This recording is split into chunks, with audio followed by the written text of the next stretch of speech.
Летната жега во туристички Охрид им го помати умот и на домакините, но и на гостите. Во услови кога светот се соочува со опасниот коронавирус и кога можностите на македонците за летување надвор од границите на нашата држава се сведени на минимум, сите поитаа кон нашиот најголем туристички центар. А тоа предизвика жолчни реакции на социјалните мрежи. Туристите се жалат дека цените во приватното сместување се превисоки. Охриѓани забегавте. Што зборувате? Какви 10 евра од човек по ноќевање? Може 10 евра, ама да си го земам мебелот од апартманот со мене кога ќе си одам дома. Ако се отворат границите, ништо од бизнисот. Доаѓаме на летување, а не да не дерат. Ве молам, прилагодете ги цените според условите кои ги нудите. Мислам дека претерувате со цените. Гледате го стандардот на нашиот отепан народ. Цените ви се превисоки. Ниту охриѓани не останаа покусо, иако зборуваат на ист јазик, не може да се разберат со потенцијалните гости.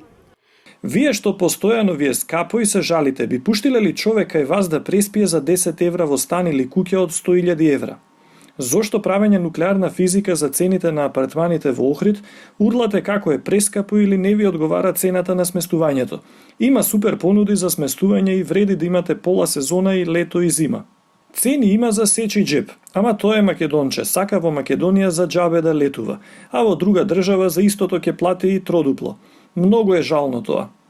На интернет страницата Booking, каде може да се резервира сместување, цените се движат од 20 па се до 100 евра од ноќевање, во зависност од локацијата и условите кои се нудат.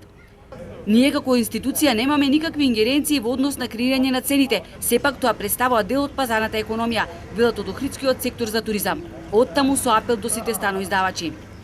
При нереално зголемување на цените, со оглед на тоа дека Охрид има огромна конкуренција во однос на сместувачкиот капацитет, многу е лесно да се загуби пазарот, односно се загубат гостите кои што доаѓаат доколку цените се зголемат, бидејќи доколку години наназад сте користели одредени услуги по една цена, а сега во истиот тој објект имате таа повисока цена, јас сум убеден дека за таа старата цена ќе може да најдете исти таков квалитет колку што дотога сте користели. Не верувам дека има зголемување, иако не можам да го исклучам тоа. Во моментов во Охрид има 2900 категоризирани приватни сместувачки капацитети и 20.000 легла. Од пазарната инспекција вела дека тие имаат ингеренции да контролираат само дали е платена туристичката такса, но не и кога станува збор за цената на сместувачките капацитети. Став за ова не може да се добие од Сдруженијето на станоиздавачи, кој беше формирано пред неколку години, бидејќи повеќе не постои.